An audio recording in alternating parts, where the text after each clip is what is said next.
Live everywhere on netrootsradio.com.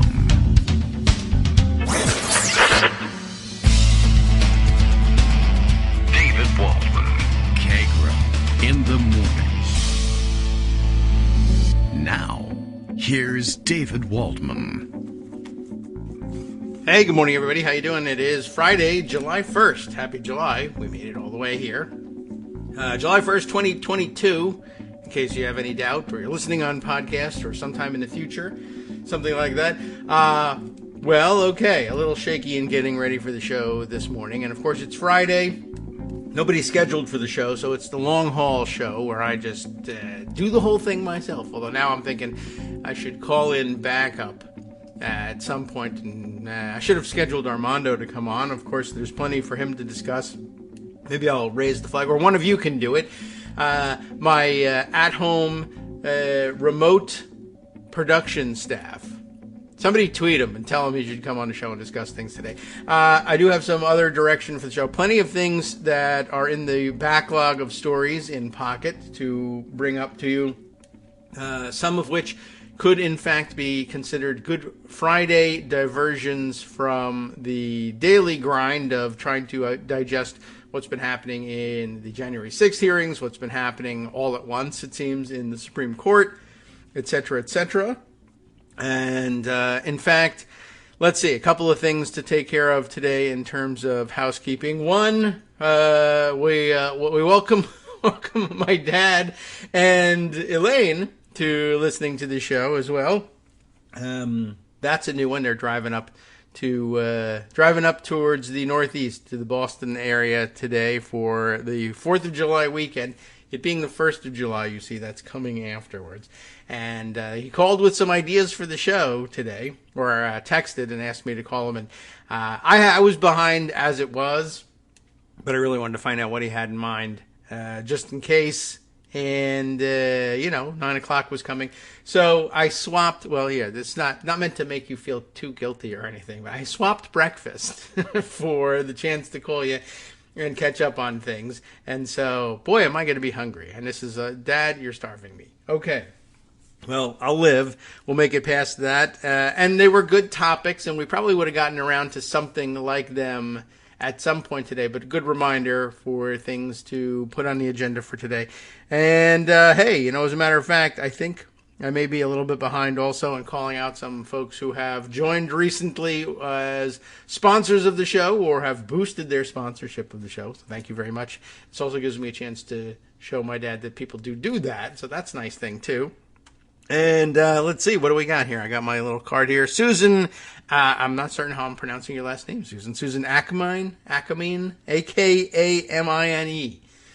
Thank you very much for your recent boost to your monthly pledge to the show, which we very much appreciate. And Cliff R. White, who made it as easy as possible to pronounce his last name. It's not your fault, Susan. I appreciate it, of course, and hope we get it right. And if not, you can actually tell me that, and I will make that correction. It might take me 6 to 8 weeks to deliver, but I appreciate, of course, all of you who have done so in the last couple of weeks. I think that brings me up to date. I'm trying to do that more often so that we don't miss out, and everybody loves to hear their name every once in a while, so I that seems to be working out pretty well. I don't mind making that pitch if you're going to go out of your way to pitch in and help support the show. It's the least I can do. Actually, the absolute least I can do is continue to do the show. This counts as going out of my way. And, okay, so there you go. I'm a terrific guy. Congratulations to me. And now on to the news. And let's see. If anyone wants to wait, there you go. Thanks very much to Asparagus Zucchini, who's done my bidding and waved to Armando and tells him you're invited to call in. It's probably time to catch up with him about everything. Supreme Court, January 6th hearings. I'm sure it would make for interesting addition to the show as usual. And hey, it's Friday. Who wants to work 2 hours at a stretch like this? Just talking your head off and thinking about breakfast, the one you didn't get. Okay. I do have some other things today for diversions, but let me check what I've got here by way of easy to access things going on, or maybe I can go directly, if you want to know. Many of you are going to be waiting on the edge of your seat to find out what was my dad interested in talking about. Although now that I've introduced it that way, I'm thinking, oh, that probably isn't the way I wanted to segue into his first point, which I'll now make the second point, so that you'll forget about the intro. Okay, well, there were two. One, of course, being the latest of the SCOTUS rulings on the EPA, and we haven't really had a chance to discuss that one. I think we probably, that one, was that from yesterday? I'm losing track of time and the number of major decisions that they're putting out, but I'm pretty sure that was from yesterday.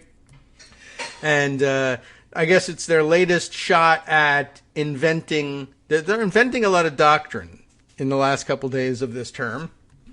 And this is their latest attempt to make it into a thing, the major questions doctrine, which is not a thing and doesn't exist, and is, you can make up new doctrines. That's your prerogative, I guess, as Supreme Court justice. But this is something they've been mulling over for some time, and now they want to enshrine it here. Basically, I don't even know if I can state it for them properly, but essentially, what it comes down to is a generalized non-delegability doctrine, and the production staff has decided to have Tostito chips in the. You're making my breakfast.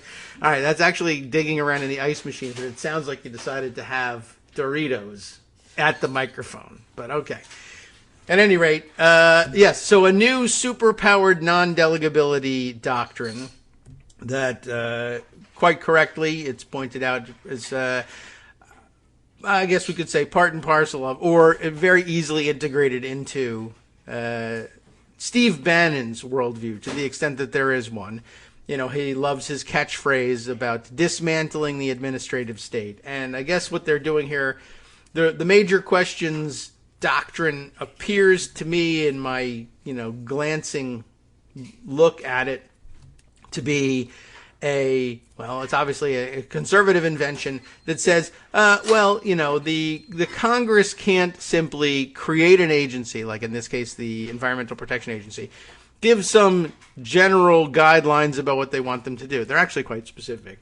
Leave the writing of the regulations up to them and the specifics of regulation, et cetera, et cetera. I mean, the idea here is, from the modern American state, we have a lot of interest in a lot of things going on at any one given time. And the idea here is, Congress, why, they're a fine bunch of folks and bring extraordinary expertise to the table. And that was once considered to be true, actually. But they don't have expertise in everything, nor do they have the time that it would really take to dedicate yourself to full time to understanding the issues at hand in every area where the United States government has some interests, and write everything very specifically, regulating the acceptable levels of every single chemical that you might be exposed to, or whatever it is. I mean, any number of things, obviously, that fall under the umbrella of the EPA. And the idea here is, if you are going to pass a law that has a major impact, that is a major question being settled, it's not delegable to other people. You're the Congress. You're going to have to make the decision. Now, there's no way of defining, or no real way of defining. They've, I'm sure, taken a crack at it. But what makes something major? You could make up a test, and I believe they probably have. I didn't read the decision yet. There's no point in my commenting on it much further than to say that they've essentially said, hey, Congress, no more of this business of you hiring outside experts who know what they're doing and can dedicate 8 hours a day, 40 hours a week, or whatever it happens to take, for years on end to do detailed scientific study of these things and then propose a policy to implement your vision for what the EPA ought to be doing and who they ought to be protecting from what. But instead, it's time for you to sit down in a quiet antechamber somewhere, and between you and the legitimate rape guy and the Jewish space lasers lady and the church ought to be controlling the country lady, that one from Colorado, and any other QAnon people that you might be able to sneak through a 5-way Republican primary. You ought to be regulating. I need you to tell me how much benzene there ought to be in this compound that they use for, I don't know what they use benzene for, but it's dangerous and you shouldn't have it in your body. And why don't we have Jewish space laser lady define how much you should have in your body? She thinks if you do CrossFit, you can have more in your body. So maybe that's a pretty good regulation. And why not let them write it? And the answer, of course, is they don't know what they're doing. This doesn't bother the conservatives or the Steve Bannon types because they think that the government ought not to be regulating those things. I don't know who they think should. Some people say businesses can self-regulate. Steve Bannon says you should just pour the benzene directly into your hot tub and let whatever happens happen. If you're worried about the caustic, or acidic effects on your skin, wear 2 shirts, 3 shirts if you can fit them. And you should be protected from everything. And as you can see, that guy looks like the Toxic Avenger, if you ever remember that comic book. He's been melting from toxic chemicals since the 80s. And I assume he's ready to dissolve completely at some point if you get enough water on him. Try that if you want. But, what does he care, right? Who gets regulated and what gets regulated. He just wants to cause disruption. Anyway, so now you have this major questions doctrine. It can't possibly be confined to environmental protection, and that's not the design. The EPA was a target of convenience for them. And essentially, the idea here is to make it totally impossible for the Congress. Put the onus on them. They're the ones that have to regulate everything. And if they have to regulate everything, the theory goes, then they will end up probably regulating nothing. But whatever they regulate, there'll be far fewer regulations if they have to write them all themselves and it's not delegable to anyone else. Right? That's the non-delegability doctrine. The real non-delegability doctrine is that there are certain decisions that really do have to be made by Congress, and there's only so much you can hand off to others. And I don't know. I wasn't prepared to go down this road, but offhand, I'm trying to think of a couple of things. But I guess like a constitutional amendment, you couldn't say you clearly can't delegate responsibility for that. Congress has to make its approval of the proposed amendment. Well, you can do it through constitutional conventions, true, but God help us if we ever have one of those. And, petitions of the states. And if you get some, I don't know, there's another, I can't even remember, back from con law, or really it was American civics. The other way, I think there's, 3/4 of the state adopt the same language, 3/4 of the states.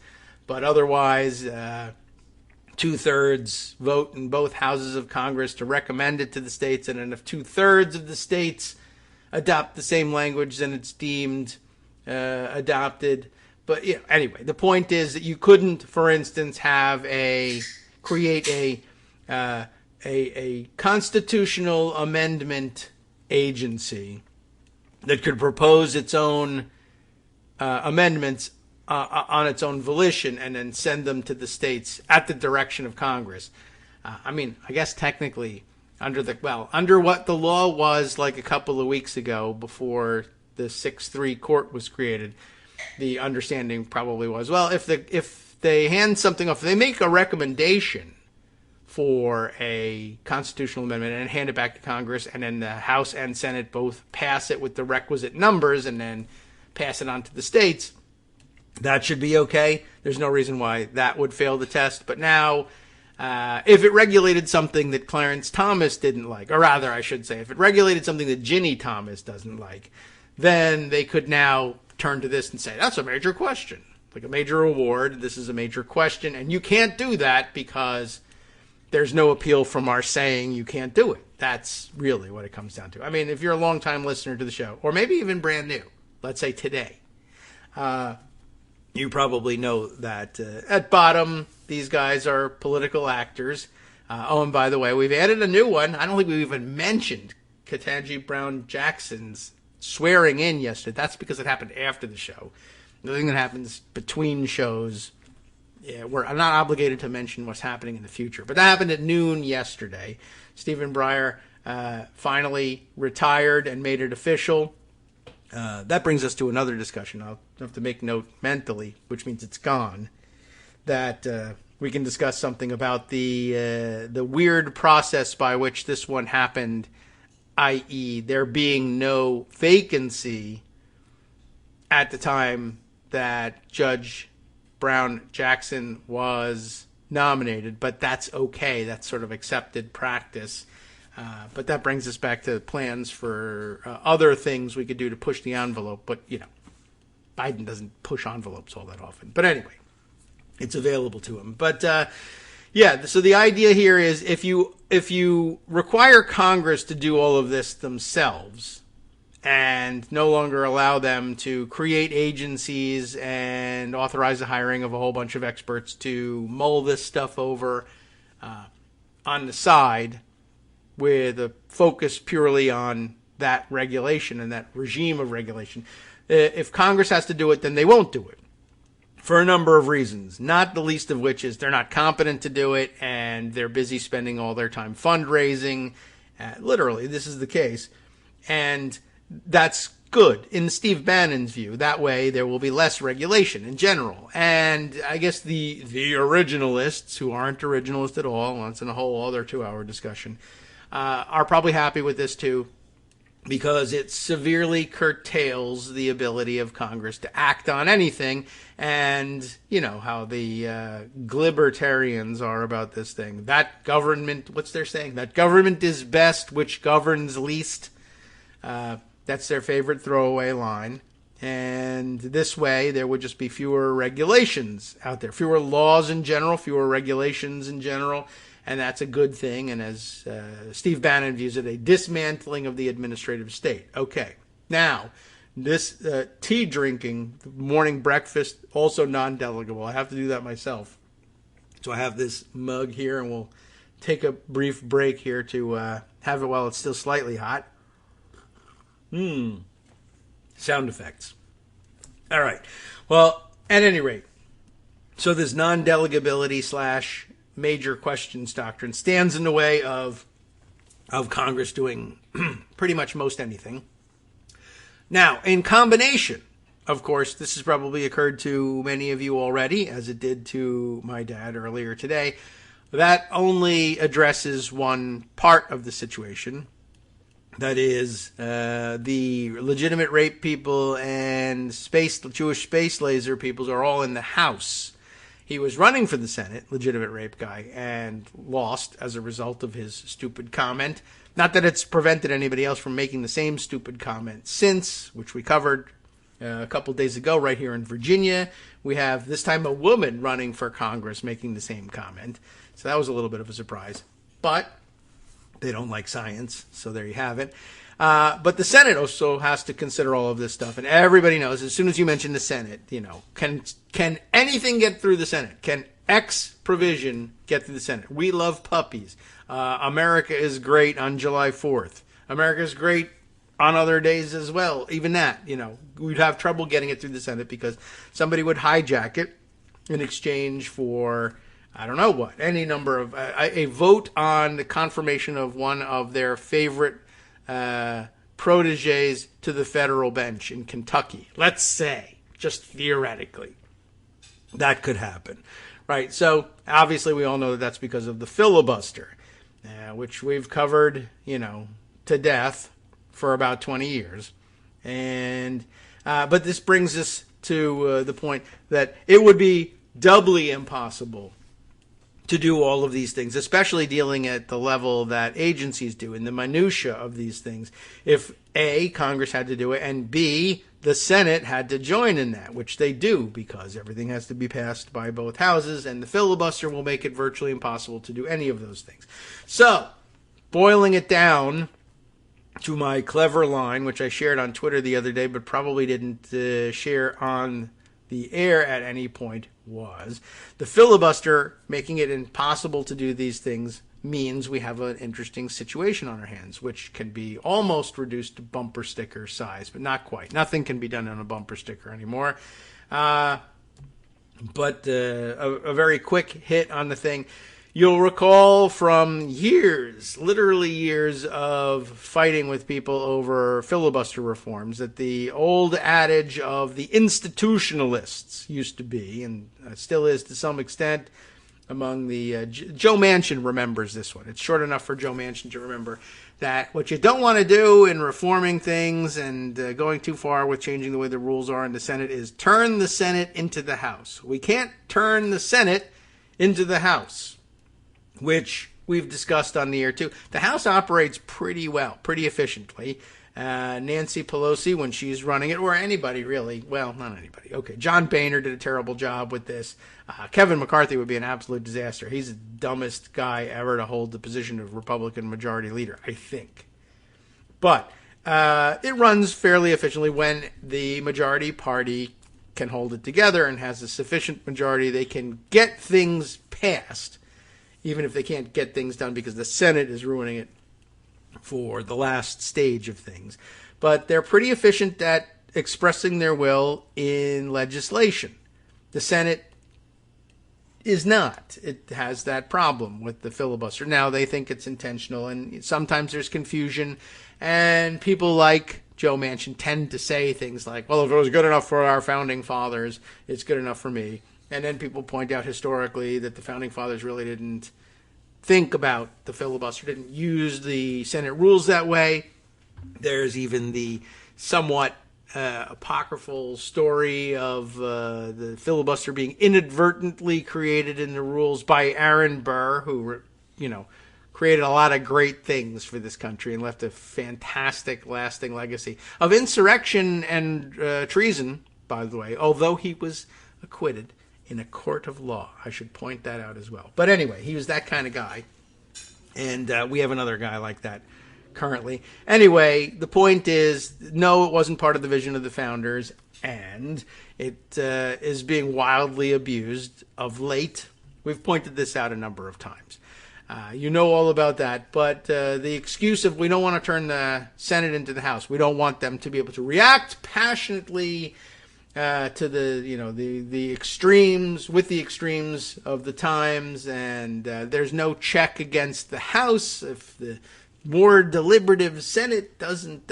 Well, anyway, it's mostly the same people now. Anyway, I don't know offhand what percentage of the Senate are graduates, so to speak, of the House, but that tends to be the progression these days. Although in the Senate, because it's a statewide election, very often you find governors moving on to the Senate. Virginia, notorious for warehousing our governors that we're done with them. We have the stupid one-term rule, which I'm sure we'll be thanking God for the one-term rule when it's the end of Glenn Youngkin's 4 years. But it has that effect. We don't have anything to do with our used-up governors, so we elect them to the Senate. But then there's a bottleneck because you get to be reelected to the Senate, and how many ex-governors can you have in the Senate? So that means that the Republican ones have to go around taking bribes so that they're no longer viable candidates, and we can leave the Democrats in place. It's the way it's worked out. I don't know if it's required by our Constitution or the federal one, but it seems to be the way it works out. At any rate, with the Senate unable to do anything, I would be appreciative, and a lot of people would probably, of turning the Senate into anything. Well, you don't want to turn the Senate into the House? Fine. How about we turn it into a functioning Senate? That would be something we could do. But we're prevented from doing so by this mistaken belief that the founders wanted there to be a more deliberative chamber that also never allows itself to begin debate on anything. But somehow that was the founders' vision for all of this. So the very clever thought, by way of condensing all of this, was that here we are with now the inability of Congress to act on anything, much less delegating the work to somebody else. They probably couldn't do now. You couldn't create a federal agency of any sort in this atmosphere. I think the Department of Homeland Security is probably the last one for the time being that will ever be created. And in order to do that, you had to blow up the World Trade Center. So anyway, you're not going to be able to do that.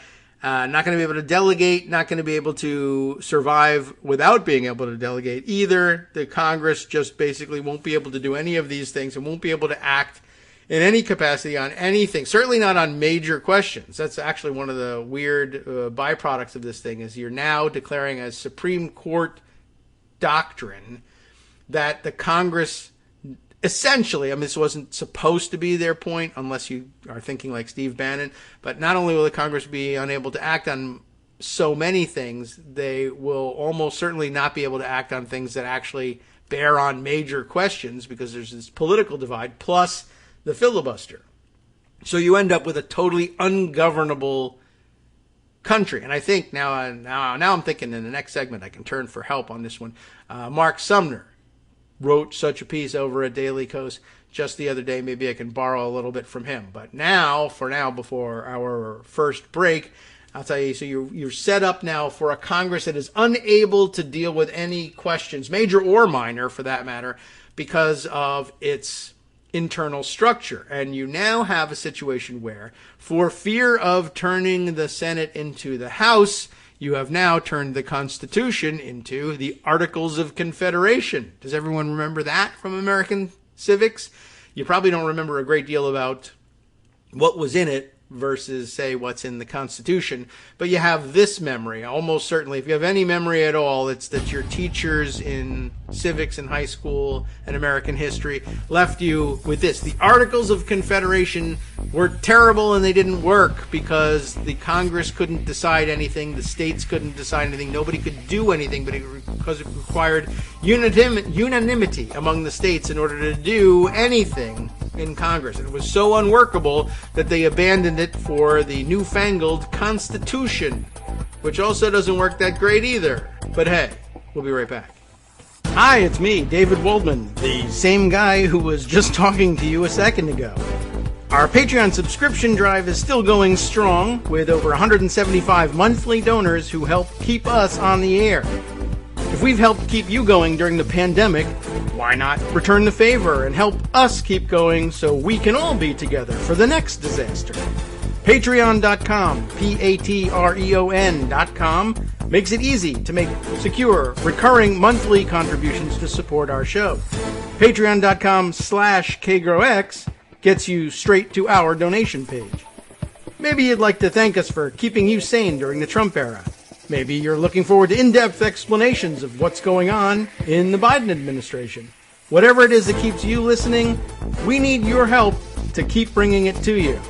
And hey, if you happen to prefer using PayPal or even the Square Cash app, we're up and running with those options too. Thanks again, everyone, for all your support. We literally could not do this without you.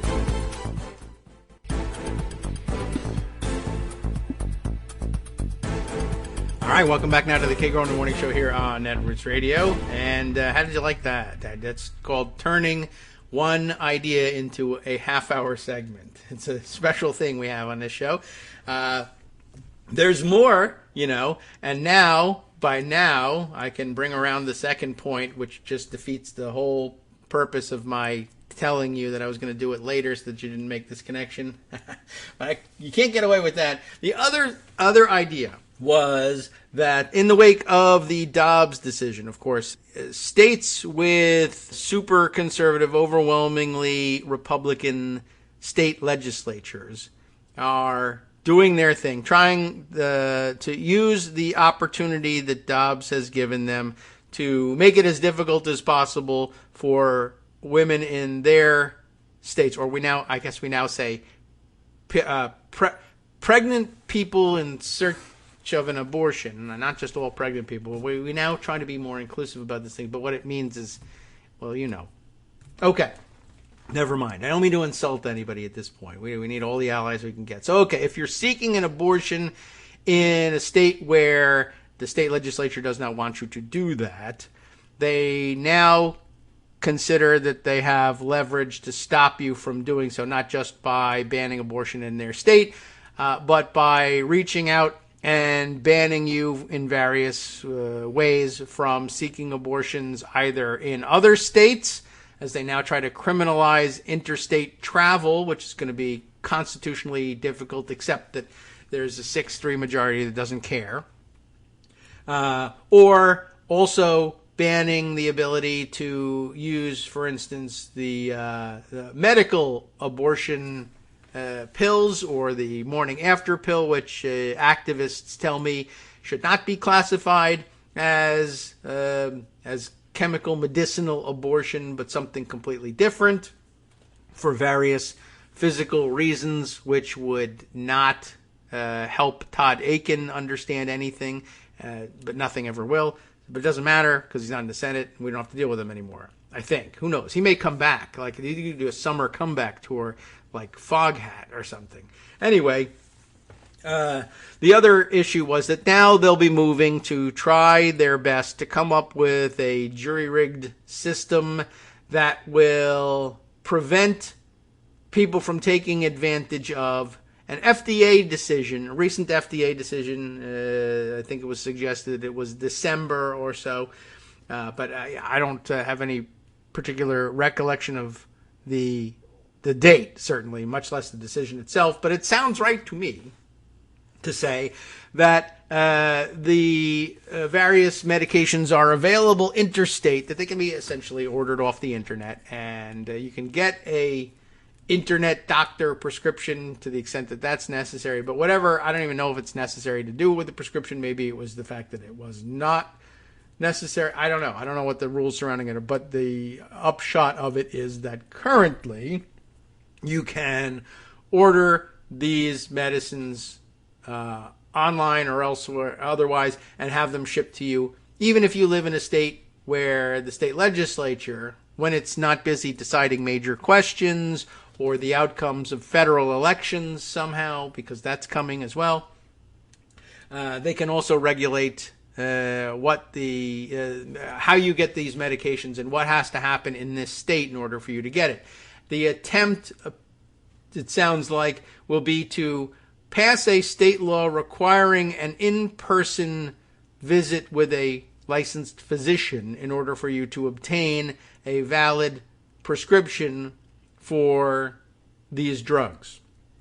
And, of course, the point of the federal regulation, the regulatory decision of the FDA, which under the major questions doctrine shouldn't even exist anyway, or whatever, will not help you. And you'll be able to, this is a new thing, I think. I don't know how much success they would normally have had under normal conditions with a normal Supreme Court in insisting that states can have their own prescription requirements. There are all sorts of tinkerings around the edges, but I don't know what the laws are concerning these things. I know that, for instance, there are certainly states that said, oh, well, if your pharmacist personally objects to this, they don't have to actually give you the medication. And we've never really solved that rule. So I suppose it's possible that they might be able to impose these restrictions. Anyway, the point was that, there are other medications not that far removed from the same issue area, let's say, that perhaps in the olden days we might have said men were interested in, but now we say people with penises, I guess. I'm sorry, I'm really not used to that. I'm just not on board with that whole terminology thing. Until I get where you're going, I appreciate it. I need you to do some work on the terminology and give us something better to work with. It's not that I object to the concept, it's that I object to the syntax. So give me something better to work with, and you'll find it easier to do. At any rate, the point is that ED drugs, which now I'm thinking that it's not that that's not what's reminding me of you, Greg, but I'm thinking of the fact that you always point out that inside hospitals, among actual doctors, that ER, which we all learned from TV, being the emergency room, that if you work in the ER, you really are working in the, if you're a doctor, you refer to it as ED, the emergency department, not the emergency room. There's a whole department. It's more than just a room. And I know, and the doctors must be driving them crazy. But that's like a little signal from doctor to doctor that if you work in ED medicine, it's not that ED, the one that Bob Dole did advertisements for, but the other one. Anyway, the point is that those drugs are available over the internet, and you can order them interstate, and you very pointedly do not any longer, I guess, have to have an in-person doctor visit. And wouldn't you know it, that when the men are making the rules, the drugs for the thing they need, easy to get, and get them over the internet. And should you have to talk to a doctor about what you're pumping into your body? No, because we don't even care about protecting millions of people from having chemicals involuntarily pumped into their body because of the EPA being dismantled thanks to the major questions doctrine. The minor questions doctrine also says that you can pump whatever you want into your body if you're a man, but if you're a woman, you're going to have to see a doctor about that. And maybe you should, because if you see a legislator about it, who knows what they're going to tell you to do. Anyway, so yes, there's also that. Although, I think they're aware of that and they don't really care. It's very hard to think of good, solid ideas for how to address this stuff in legislation when the other side doesn't care about being sensible or logical or any of those things. And when they have a, 6-3 Supreme Court that says, again, if you give us a case that we don't like and we can't think of a reason why we should be right, we will remind you that we don't need to give you a reason. First, we'll try and dispense with it through the shadow docket so we don't have to spend any time writing an opinion. But if that doesn't work and we actually have to take up the case on its merits, one of these days, very soon, you'll find that they will just take a difficult decision and it'll just be like, well, I just sort of feel like that should be the answer. And I don't know, it won't happen under this chief, but at some point, the Republicans if they remain in the majority like this, will just say, you know what, no opinion on this. It's just, this is the decision. It's 6-3 and you can't do it, and that's that. It doesn't give you any guidance about what to do in the future, and that's very un-Supreme Court-like up to now. But, well, again, what are you going to do? Where are you going to take this one? There's nowhere to go. So, anyway, that's something to look forward to in the future. Let's see. We can start the potpourri section of the show, I guess, and get to some of the random things that I wanted to share with you, some of which are more directly related than others to our beginning discussion. First of all, saw a very interesting thread last night from Jill Hamilton. Jill Hamilton, a blue check-marked personage on Twitter, who is, I'm going to have to check the Twitter bio to make sure I have it right, describes herself as the excessively cussy sex writer for Cosmopolitan and also Oprah magazine, as well as a byline in Salon Online. And responsible, as she says here, for In Bed with Married Women, a weird, sexy-ish sex blog. In case you're looking for a sexy-ish sex blog at this hour of the day, or later, if you're listening on podcast, or at any point in the future. Another one of our time travel segments. Well, anyway, she had, I thought, the very good idea of compiling this as weaponry against the increasingly frequent attacks on, how shall we put it, on drag and the drag-loving community. You know where this developed from, of course. The manufactured, to some extent, outrage about drag in general as a result of there being drag queen story hours in local libraries. I believe this was the launching pad for the backlash against drag. And the launching pad for Chris Rufo's latest outright lie campaign in order to try to build on his success with other outright lie campaigns in school choice and transgender student policy and masking and vaccination policy as well during the COVID pandemic, which is still going on, everybody. And that we just reported the other day that Chris Rufo was basically saying, well, what we ought to be doing is instead of saying How did he put it? I can't remember. But instead of saying drag, we ought to be talking about them as pedophile groomers and just say what they are. That's the big thing. Republicans think that drag queens are pedophile groomers, and that's the reason that they should not be reading books to children in libraries. And I admit it's an odd combination, reading books to children in libraries. But, as I said before, at the risk of offending some portion of the drag community, I was saying I don't see how it's any different than having something that they would consider to be all-American and traditional. Now, normally, if you're going to have a little reading in a library, you might say, let's have librarians do the reading, and that way it won't cost us anything extra. But for the entertainment value, occasionally for children's book readings, it wouldn't be unusual to find a clown reading storybooks to children as a special event in the library. And again, at the risk of offending some or all of the drag community and their friends who are simply members of the audience of the drag community, I had difficulty distinguishing between one and another group who come to their performances dressed in outrageous, gaudy, over-the-top, brightly colored clothing, sometimes with prosthetics of one kind or another, whether it's hips and buttocks or bust or noses, perhaps giant red noses, or even goofy-looking teeth, but very often in outrageous and garish and perhaps even overly curled red wigs, lots of over-the-top face paint. You get the idea. There's not that much difference between the two. It's just a different style of performance, and to the extent that it's done for entertainment value, it really shouldn't be offensive to anybody. And nobody would say, I think, Chris Rufo could say anything. And in fact, the Supreme Court of the United States could say anything, so why do I limit myself this way? But somebody is certainly capable of making this mistake, and if that's the case, they will make it, and when they do, they'll make lots of money making it. I don't know why I'm not doing this.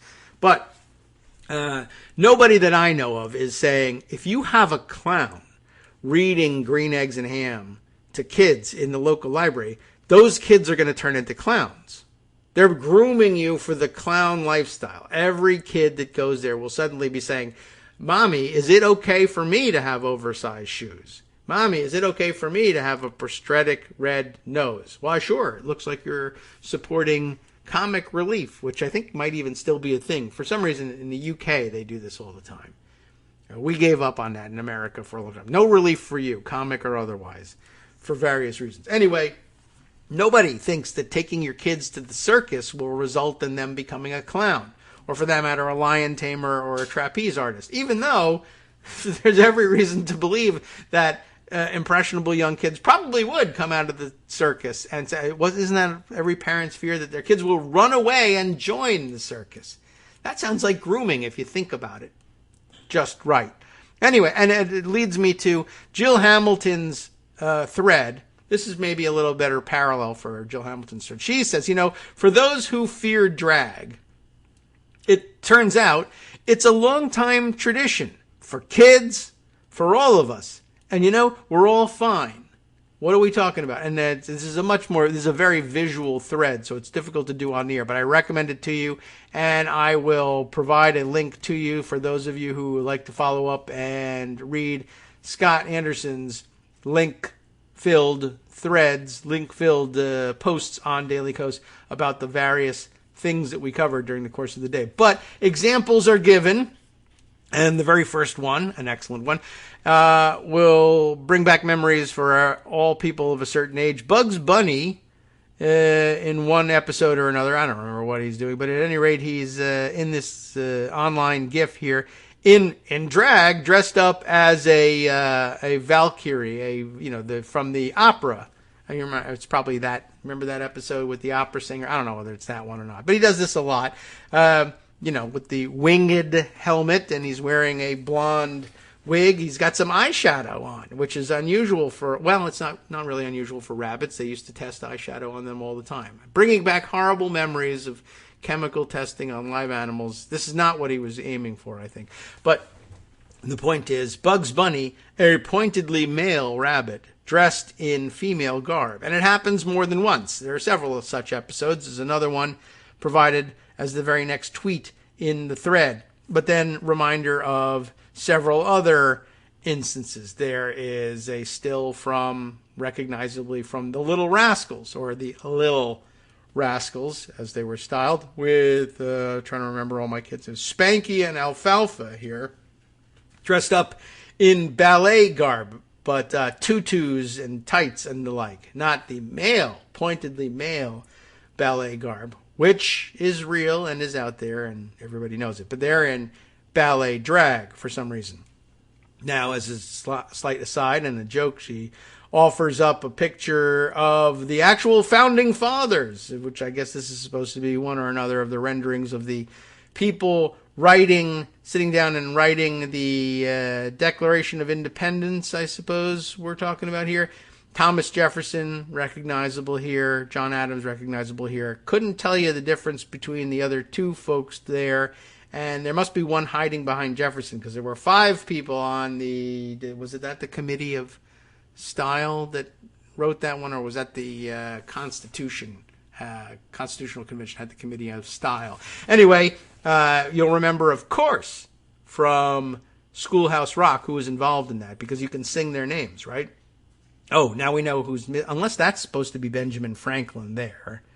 Benjamin Franklin, probably hidden behind Jefferson here would be Philip Livingston, unless that's supposed to be Philip Livingston and not Roger Sherman.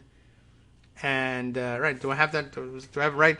Benjamin Franklin, Philip Livingston, Roger Sherman, John Adams, Thomas Jefferson. Yeah, 5. Okay. Well, at any rate, their silk stockings and buckled shoes, waistcoats and long, frock coats, whatever the hell you would call those things, frilly neckerchiefs that they had. What did they call cravat? Was that what they called them yet, or did they have a different name for what they were? Anyway, powdered wigs. You get the idea. Wigs, stockings. What? That arguably drag, right? Well, okay, not for the time. The point is, historically speaking. All right, well, at any rate, there's more examples, of course. What's this one? This is the Medea character, whole series of very popular, relatively current movies based on drag. And there are others. Later on in the thread, there's Mrs. Doubtfire, undoubtedly also drag. Which one is this here? I have to enlarge all these pictures so I can tell which one's which. This one is, that's the Kids in the Hall, who are back on the air these days with a whole new series, and they did lots of things in drag as well. And just in case you needed more validation, there's, of course, the very famous and now widely shared clip from Saturday Night Live. I remember seeing this episode actually live, not in studio, but as it aired live for the first time, involving... It's Rudy Giuliani in drag, and with Donald Trump flirting with him. Donald Trump not in drag in this, but I guess you could look at that goofy, outrageous hair, over the top power suit thing as some sort of male drag, I guess. But there are many other examples. There's Chris Farley from Saturday Night Live doing one of his characters. There's, of course, the very famous Some Like It Hot, which everyone would admit is a classic movie, and the sort of thing that would motivate grandma or grandpa to say, why, that's the way it used to be when I was young, that they don't make them like they used to. That's the Hollywood I remember. Oh, the drag show.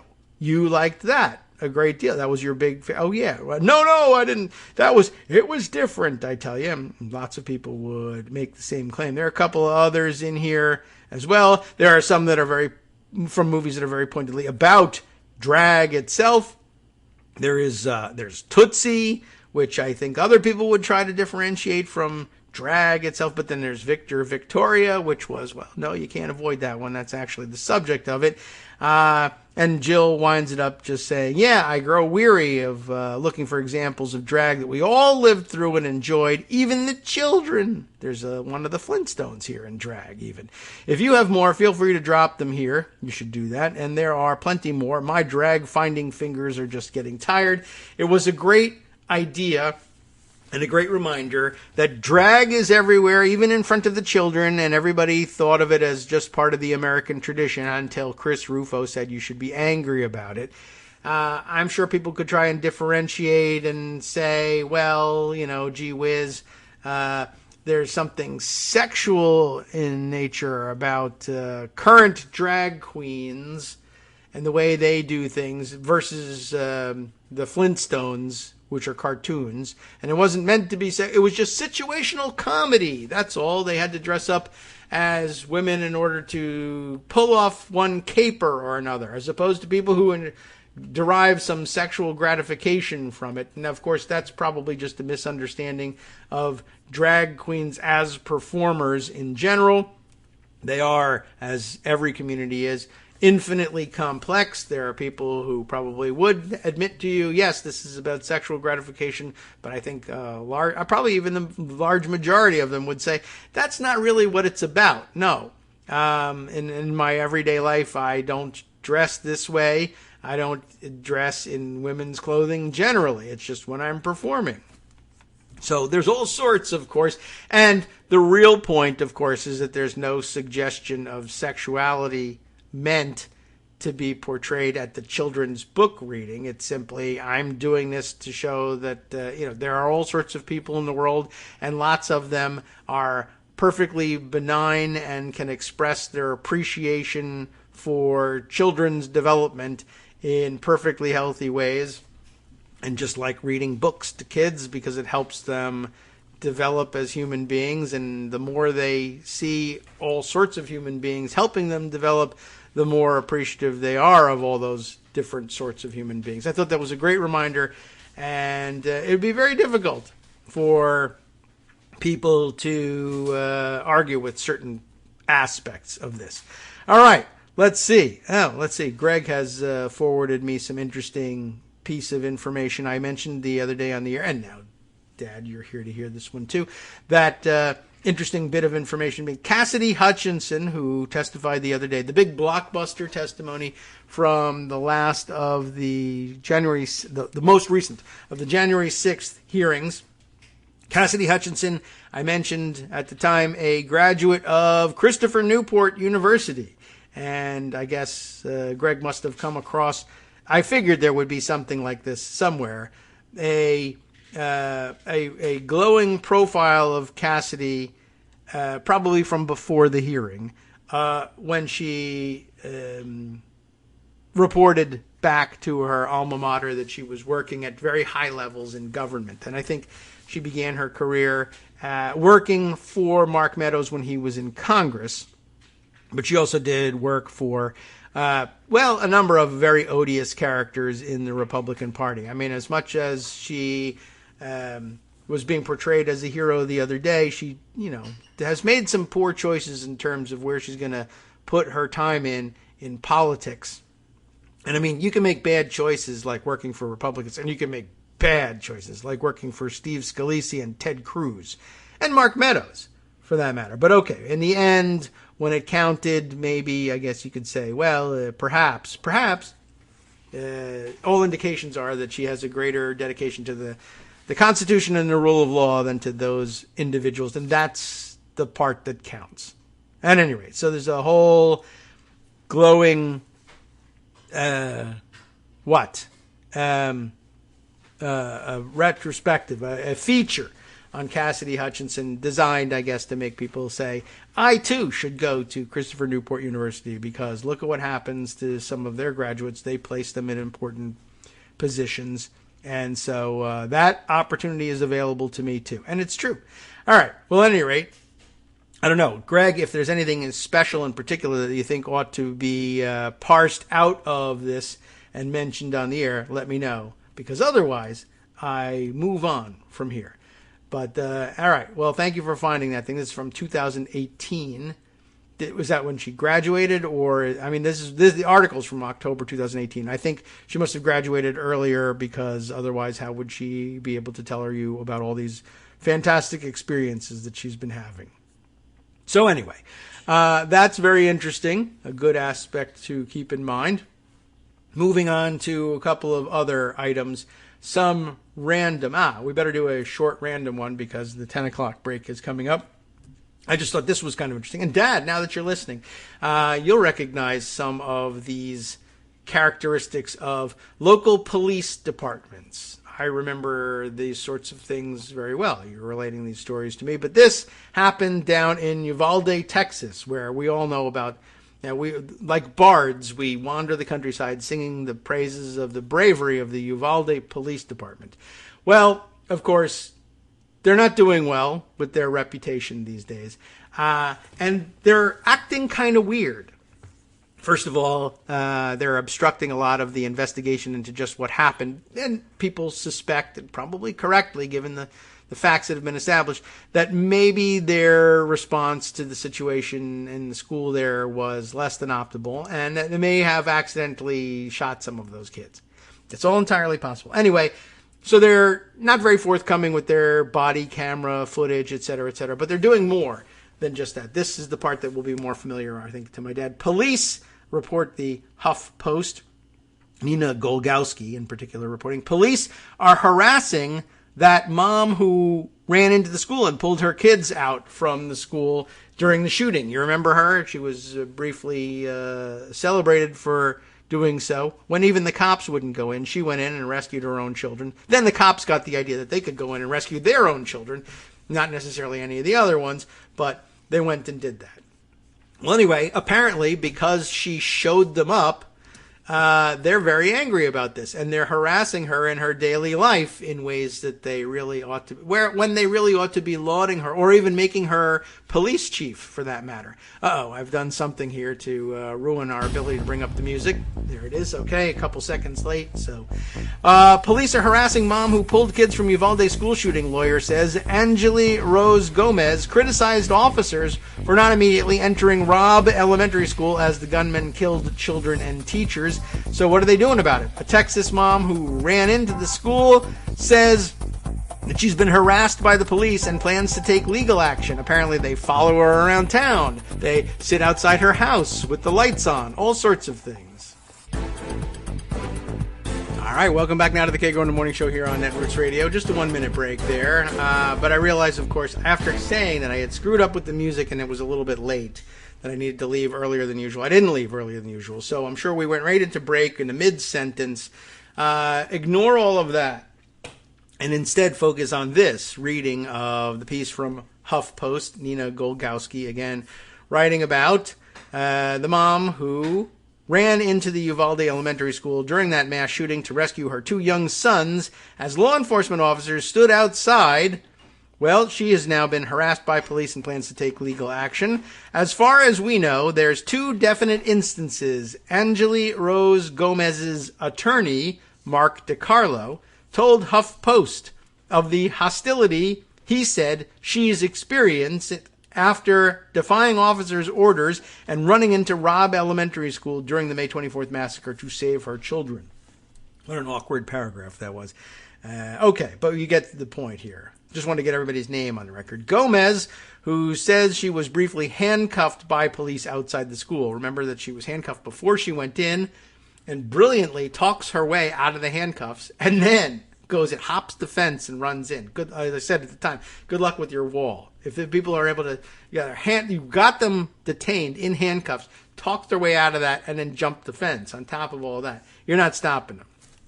Anyway, Gomez, who says she was briefly handcuffed by police outside the school, has publicly criticized officers for failing to immediately enter the building and confront the gunman who killed 19 children and 2 adults. And by the way, there's some 330 million Americans out there who have publicly criticized officers for failing to immediately enter the building and confront the gunman who killed 19 children and 2 adults.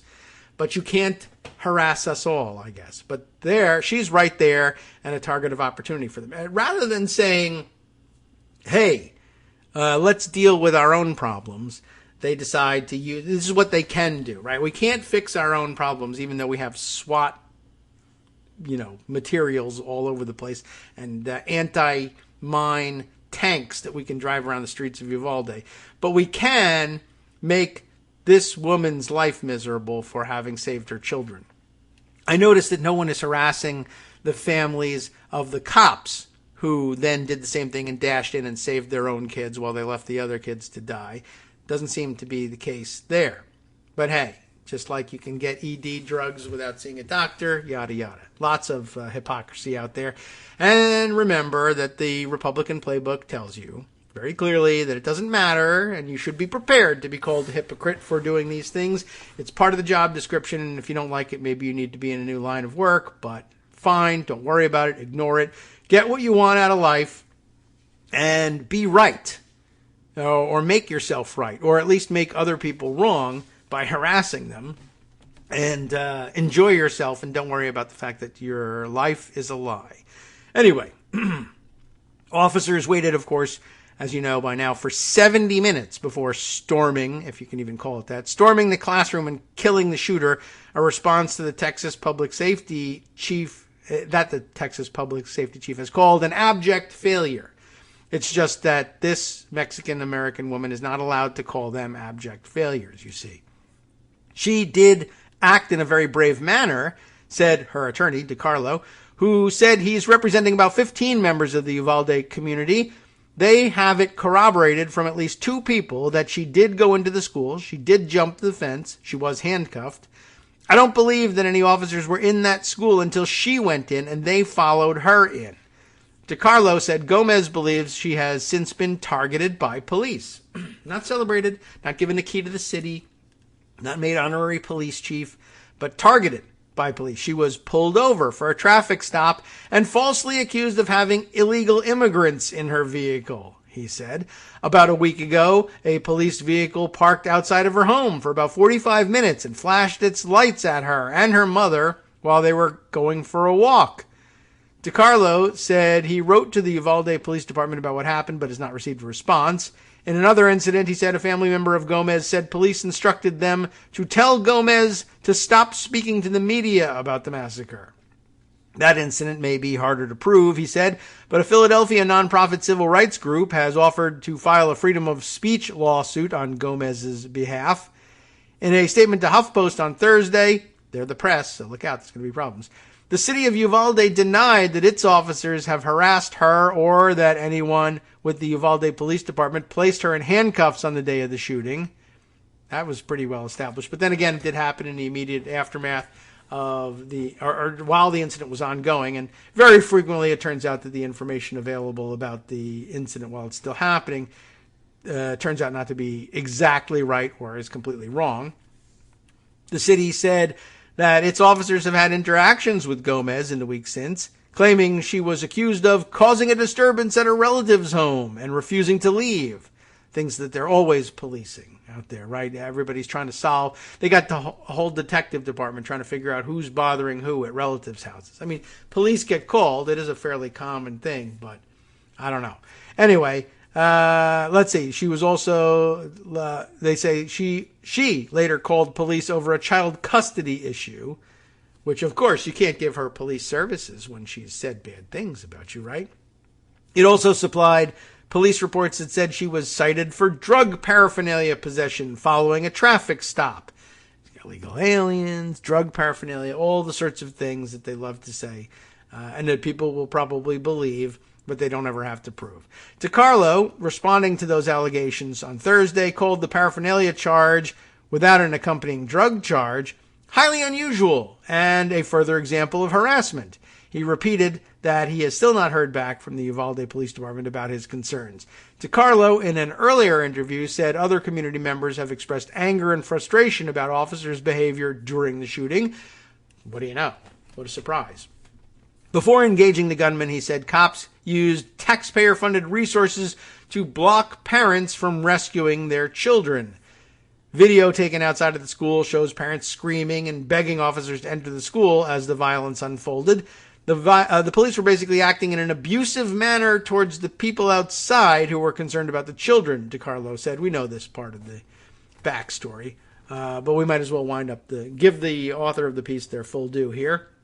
The police were acting in an abusive manner. Gomez, he said, was basically falsely arrested or falsely imprisoned, though momentarily, to prevent her from going into the school. I mean, at the time, I'm sure they could justify, they wanted to keep people out of harm's way. But then I think that usually is the presumption that the police will be able to take advantage of in a case like this, if they're also reacting to the crime and actually doing something about it. We need you to stay out of the way of police operations. But if there are no police operations going on, the excuse is somewhat lame. Anyway, DiCarlo said his office intends to file at least one lawsuit related to the massacre, likely targeting government and law enforcement agencies. Before that filing, he hopes to examine the shooter's purchase of an AR-15 style assault rifle and the school building, including the door that the killer entered. Uvalde Mayor Don McLaughlin last week said the school will be torn down, but didn't say when. DiCarlo said he has contacted the Texas Department of Public Safety and hopes to investigate first. I guess he wants a chance to look at the door situation. I don't know. We'll see what that yields. But all right, outside of the scope of our interest in this article, I just thought that was kind of interesting. It's the kind of thing cops do whenever you embarrass them. So some of us have more experience. Some listening have more experience about that than others. All right. Let's see. What other interesting things to share with you? Oh, you know what? I want to switch gears. There's so many Trump and 1-6 related things to share with you. There's an awful lot. I want to get to them. We probably won't. Something I have been telling you I was going to save for Friday, where we do a little wider variety of stories. This one's for Greg, who I promised this yesterday, since on the way out the door yesterday, he was talking about, he had a map story for us about what was going on in Ukraine. And I said, I have a map story in exchange for you. Did he? And I think he sent me his map story. Do we want to set it up by talking about the map story that he sent me? What was it? Oh, here's the map. Does this help me? Oh, yes, right. Oh, he wanted to talk about Kaliningrad. Because of its unusual position, sort of floating out there in Eastern Europe. This is the non-contiguous region of Russia that Russia has retained since the independence of the Baltic states. I have that right? Baltic is up there, yeah. Not the Balkan, but Baltic states of Estonia, Latvia, and Lithuania. Who was I just reading about that was Lithuanian American that I thought was of some interest? Well, it doesn't matter. Anyway, to the east, the southeast, rather west, the opposite, complete opposite, southwest of Lithuania, between Lithuania and Poland, is Kaliningrad, an oblast, as they call it, I guess, in Russian, region that they have retained, retained control of. All right, take a brief pause off the microphone to get things cleared up. But Kaliningrad just sort of stays out there, and I don't even know how they maintain it. I don't know whether they have I'm sure they have a peaceable land route through Lithuania, well, actually through Belarus as well. It's so non-contiguous, and it's so non-contiguous. And in order to get from Russia proper to Kaliningrad, you either, I guess you could sail from St. Petersburg through the Baltic and around to Kaliningrad. You could go by air, but by air you at least have to overfly, any number of places. At minimum, you would have to go over Belarus, ostensibly independent, and then over Poland and then up to Kaliningrad. Or you could go over Belarus and Lithuania, or you could come down from the north and go over Latvia, Lithuania, to Kaliningrad, but there's it's not just non-contiguous because Lithuania is in the way. There's a lot in the way. I don't know how this happened, but you could look it up on the internets and find out. But I don't remember what the point of that was, but wasn't it great to spend several minutes on it? It's just a reminder, though, that it's hanging out there. Let me take a look at Greg's notes here.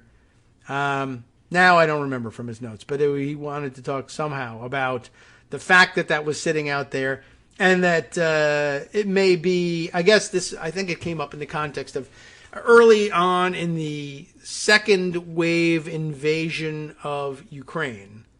That is to say, counting the invasion and annexation of Crimea from 2014, and this not as a new invasion, but as a second wave of invasion, people began to wonder just what Russia's designs really were, and as they began to hint that they were, at least theoretically, interested in reassembling Soviet Russia as part of, recapturing their empire in Eastern Europe, I guess people began to think naturally that they might want to reconnect and have a land bridge to Kaliningrad on, security grounds, and say, for the security of the Russian population of Kaliningrad, we need land access.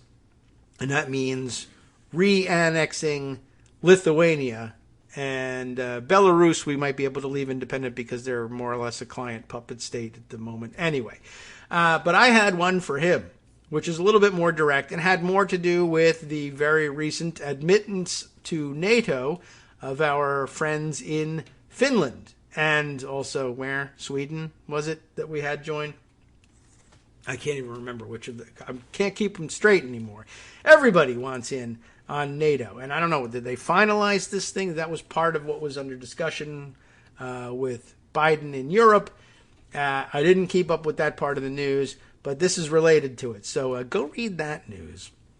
But this is a great map story, I thought. This comes from Tomi T.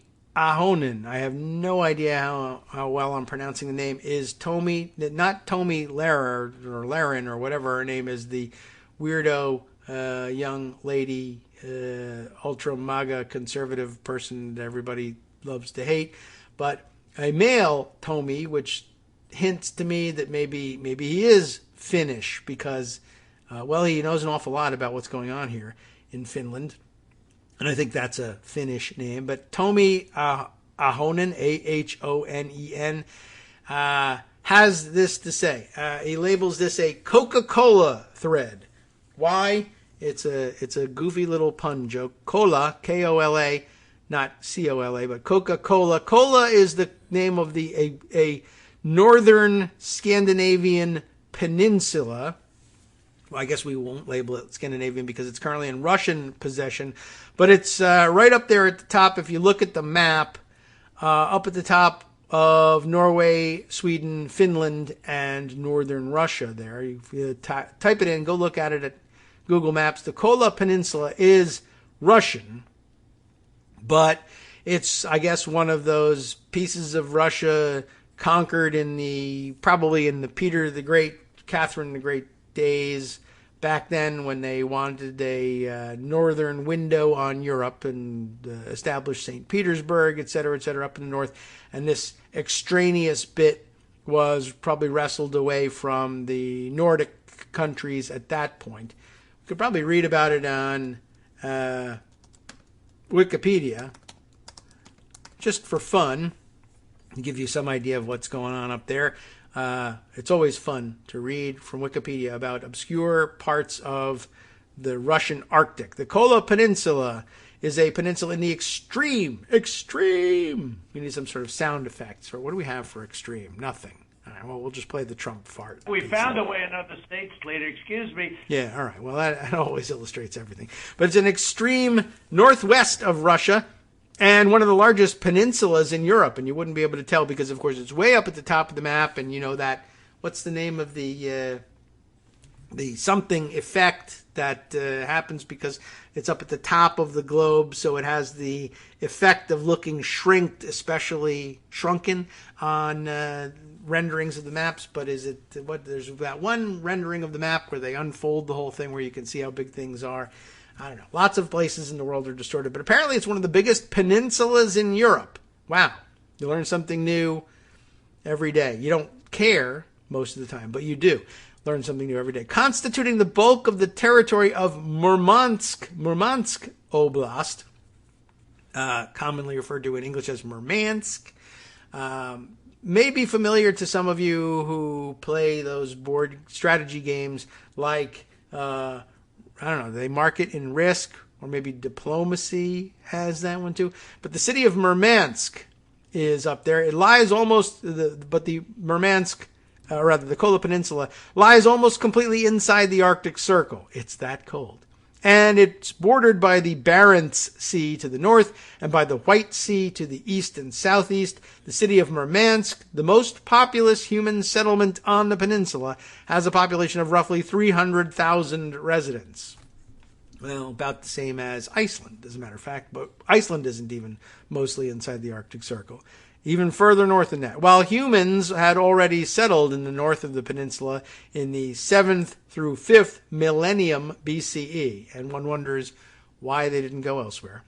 The rest of its territory remained uninhabited until the 3rd millennium BCE, when various peoples started to arrive from the south. We're going way back here.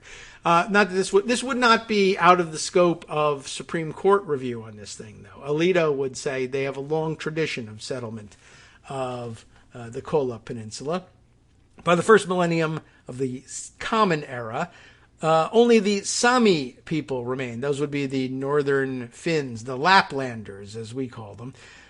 This changed in the 12th century when the Russian Pomors, whatever they are, it's linked if you want to find out about them, but they are an ethnographic group descended from Russian settlers, and they discovered the peninsula's rich resources of game and fish. They didn't discover it. The Sami people and early proto-settlers had discovered it, but the Russian Pomors discovered that they could beat the crap out of the Sami people and take it, I guess. Soon after, the Pomors were followed by the tribute collectors from the Novgorod Republic, and the peninsula gradually became part of the Novgorodian lands. The Novgorodians, however, established no permanent settlements there until the 15th century. This is all very pertinent. I'll tell you how. The Soviet period, of course, saw a rapid population increase, like they packed you into a truck or a train and shipped you there forcibly, I think.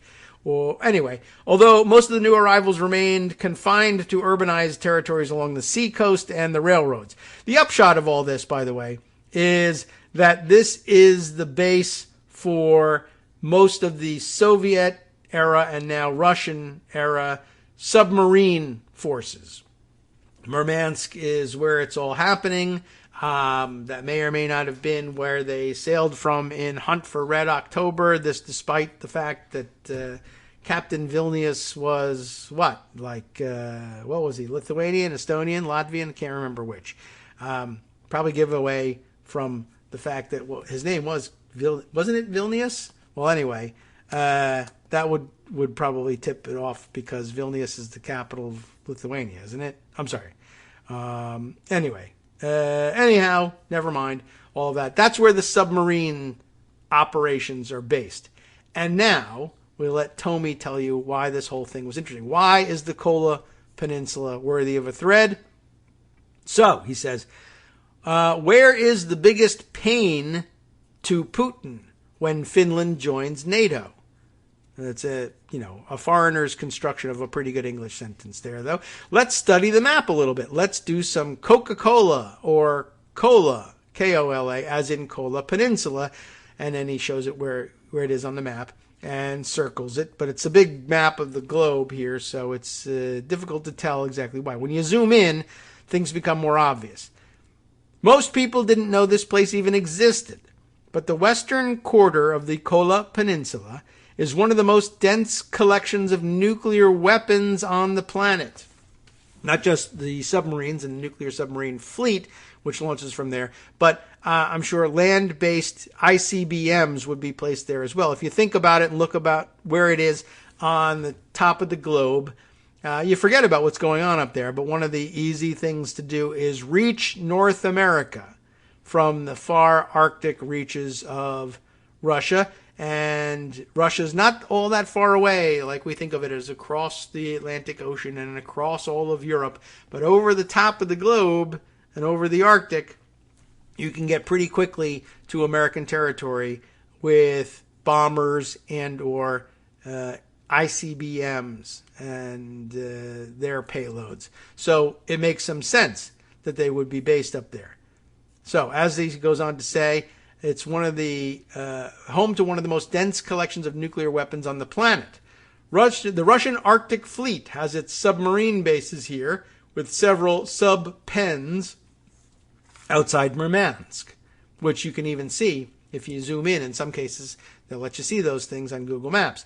The submarines' pens are visible on Google Maps. If you recognize boats by their shapes, you can identify the boomers, those carrying nuclear-armed submarines, or in the parlance, SLBMs, submarine-launched ballistic missiles. I remember it from my days in nuclear command and operations class. I actually had a class in that back in the 80s, and we learned about those, the submarine-launched ballistic missiles, but also the SLCMs, or SLICMs, as the American military like. If you can pronounce an acronym, they'll do it. Alcums, Glicums, Slickum. That's part of the nuclear triad. Remember that Donald Trump didn't know what the nuclear triad was? Air-launched, ground-launched, submarine-launched. Ballistic missiles, in the case of the boomers, SLBMs. Glickum, Slickum, Alcum are air, ground, and submarine-launched cruise missiles. How do you like that? Just a little military doctrine thrown in there. At any rate, the boomers carrying the submarine-launched ballistic missiles can reach almost to the other side of the planet, right from where they are. Never mind when they are dispersed around the world. Similarly, the largest collection of air bases with long-range strategic bombers of the Russian Air Force, the Tupolev Tu-160 Blackjack, the Tu-122N Backfire, and Tu-95 Bear, more good jargon there, all parked at air bases along this corridor, which he circles on a close-up map of the Kola Peninsula. This corridor in the Kola Peninsula. The Russian nuclear bombers there, are located in this stretch. And if you really take a good look, what he's really circling here is one long stretch of roadway from Murmansk down to the south. And that's the important part. Similarly, there are plenty of other military assets here too, and then various economic interests from nickel mines to fishing to hydroelectric power plants, all of which are vital to Russia, and all on this Kola Peninsula. And there is one slight problem. The circle that he was talking about, all of the Kola Peninsula is connected to the rest of Russia on one road and one railroad. That is, he says, the orange road that I show here in this picture, that runs 700 kilometers, 450 miles before it forks at any point. That is a single point of failure for Russia, a strategic stranglehold, which was never a problem so long as Finland, by the way, I'll add this to this, it was never a problem so long as Finland remained neutral and outside of NATO. If not exactly neutral, then at least not part of NATO. Why? Take a look at a map. And if you see where the Kola Peninsula is, and even if you can't see the roads, imagine a road leading from Murmansk down to St. Petersburg and Moscow, and take a look at the Finnish-Russian border. It's basically entirely parallels this road. There's a 700 kilometer, 450 mile front between Russia and Finland that parallels this road. But until Finland was in NATO, that wasn't an issue.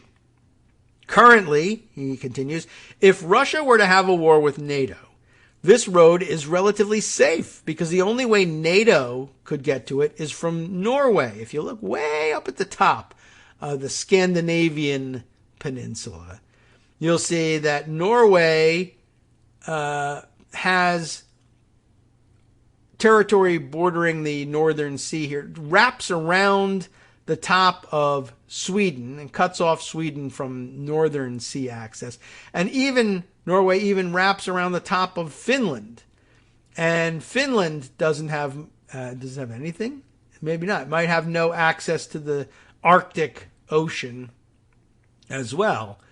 But Norway wraps all the way around the top, and Norway has a border with Russia over the top of Finland, but it's a very small borderland area and way up in the extreme Arctic north, right? So currently, if Russia were to have a war with NATO, this road is relatively safe because the only way NATO could get to it is through Norway. Very unlikely to be able to mount a successful attack because the entrance point is so small. There's only a 30-mile or 30-kilometer or 20-mile border at the narrowest point way up north. So you would have to, in order to attack Murmansk, let's say, and either attack it directly or just to cut it off from the rest of Russia, you'd have to push all of these troops through the extreme northern part of the peninsula through a 20-mile gap that is already well defended. And Russia has stationed 2 divisions of crack Arctic troops to guard this northern flank. Now, something to think about. Take a look at a map during the break, and we'll come back and conclude this exciting thread about the Finnish-Russian border after this. Sup, fam? It's your boy Darwin, aka Darwin_Darko, aka the most reasonable man in America, aka KITM's senior black correspondent.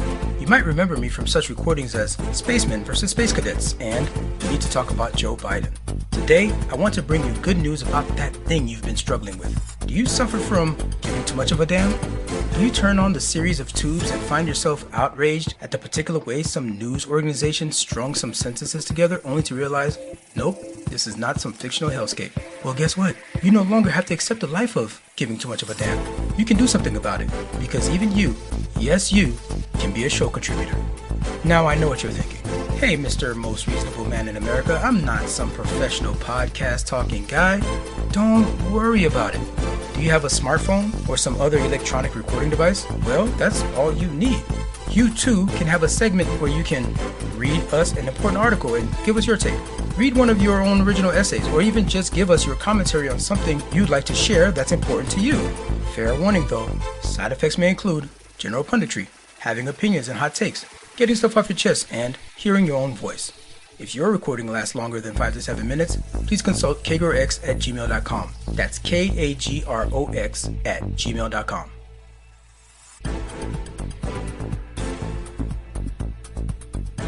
All right, welcome back now to the Kagro in the Morning Show here on Netroots Radio. Let's wind up this great thread about Finland joining NATO and the danger that that actually poses to the Russians. Yes, they're neighbors, so that would make a difference, but it's very important in the context of Murmansk in particular. He says, Tomi continues here, it's true that Russia has stationed 2 divisions of crack Arctic troops to guard this northern flank. But remember, they're positioned and trained with the idea in mind that no attack will be coming from Finland. If NATO attacks, it comes through the very narrow 20-mile wide frontier with Norway across the top of the Scandinavian peninsula. However, compare that with the danger and how it changes when Finland joins NATO. It's illustrated here. Very easy to see, but of course you can't see it because it's on radio. But as I said, this 450, 400 something mile road that connects Murmansk with the rest of Russia, the only road that they've got, and roads are important in this case, is parallel to almost the entirety of the Russian-Finnish border. The attack could come from anywhere. It would be impossible to block, even with 1 million soldiers posted all along the border. They just have this enormous, wide open, and mostly unpatrolled border between Finland and Russia.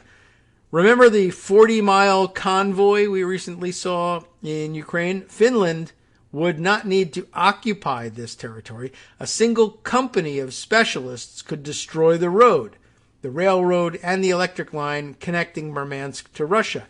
And this whole area is dense pine forest. Finns would just vanish. That is where they operate. That's the training that their military has got. I mean, they stayed out of NATO.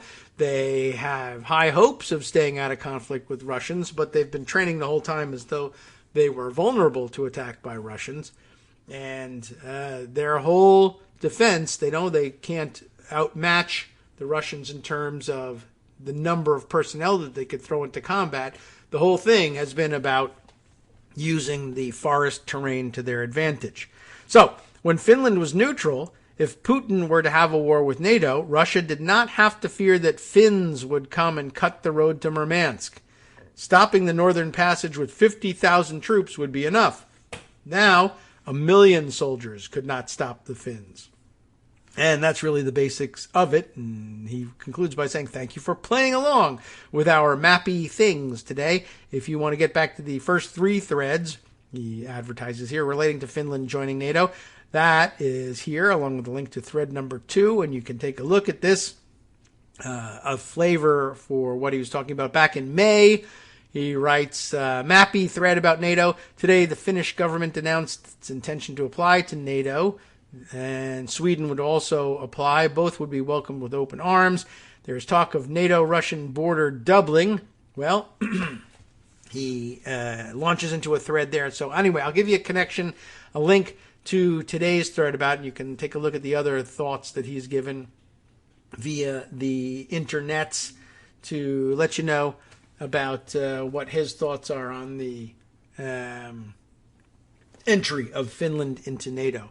I was interested in them, of course, a couple of weeks ago. I mentioned to you, they're going way back, one of the stories that we covered a long time ago about how well Finland has done in constructing a school age and adult curriculum in combating, in particular, Russian disinformation, and how they teach their people, as a matter of civics, to distinguish between propaganda and factual news, if there is such a way of doing that. Anyway, I just thought that was a skill that we wanted to incorporate into NATO. Probably about 10 years ago would have been a good idea.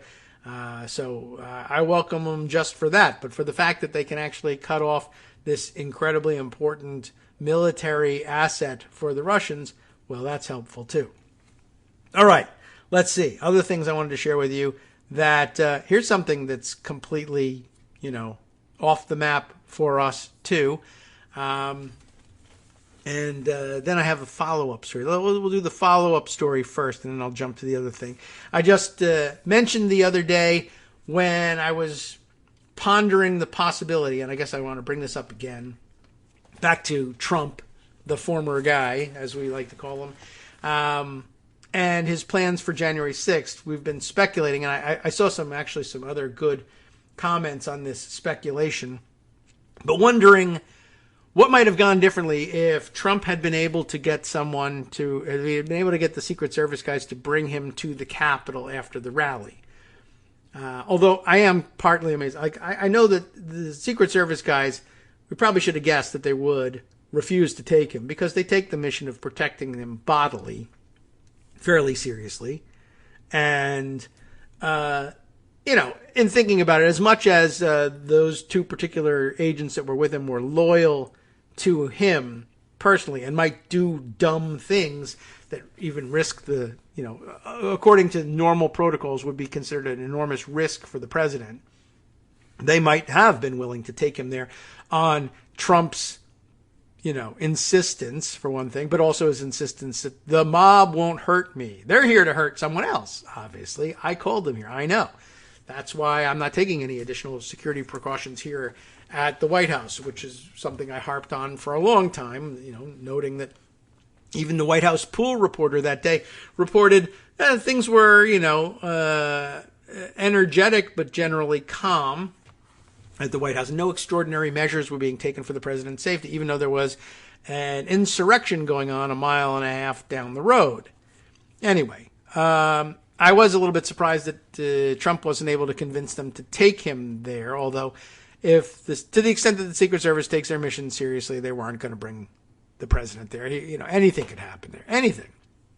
He says they weren't there to hurt him. Yeah, maybe. But I mean, why take any chances, for one thing? Any amount of, mace and tear gas could have drifted into his direction, and you don't want that. Or, rogue actors in the crowd. And remember that they probably still anticipated, according to their planning, Antifa was going to be around. And you know how dangerous they are.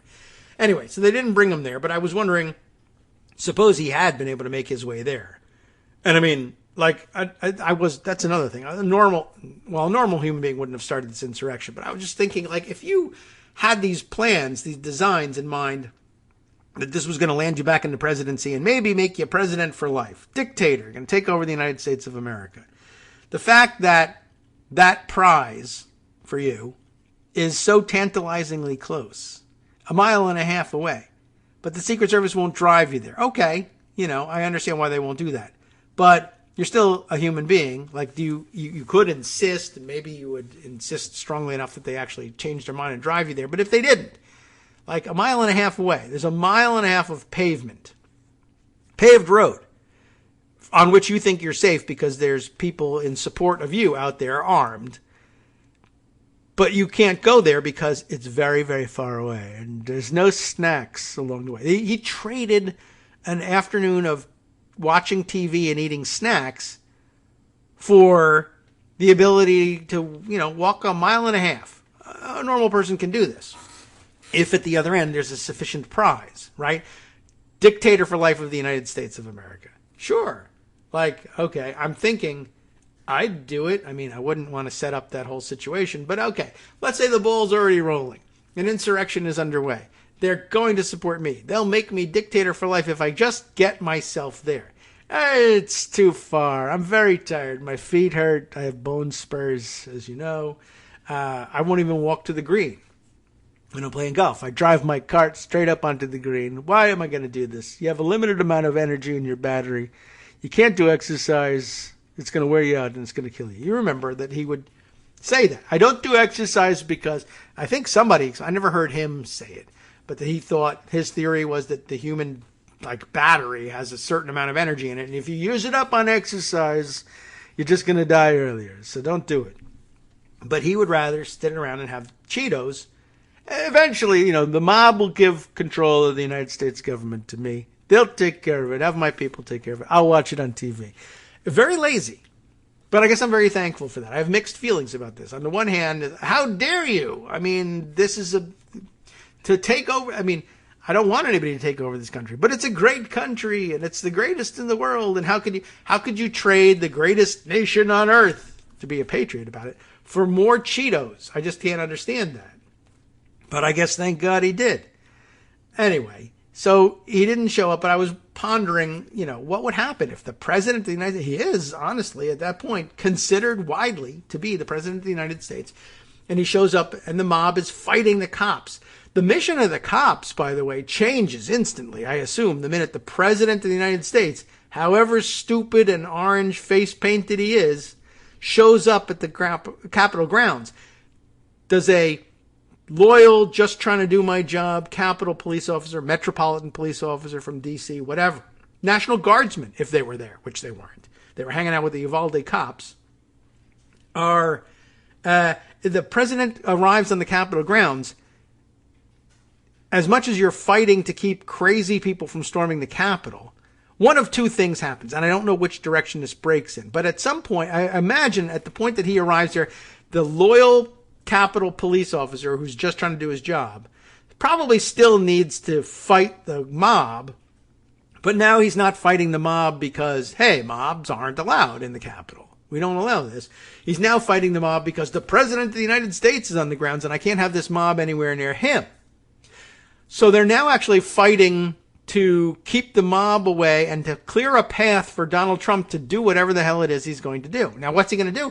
I think what he wants to do is walk in and use his floor privileges. I checked on it again in Jefferson's manual. And yes, the president of the United States has floor privileges. And he can bring an aide, his personal aides. And what if he decides that the QAnon shaman is his personal aide? Or perhaps more likely, a gang of Oath Keepers and Proud Boys are his personal advisors. And he's bringing them with him onto the floor of the House. And from that point, declaring himself the winner. Mike Pence, get out of here. You're a jerk. You didn't have the strength to do what needed to be done. So I'm here to take care of business. And, do the Capitol Police clear a path for him? Do they, and there's, like I said, one of two things could happen. They either could jump out of the way because the president arrives at he pushes with the Secret Service to the front of the barricades and he tells the cops, stand down, I order you as commander-in-chief, which he's not their commander-in-chief, but okay, if the National Guard's there, he could do it, right?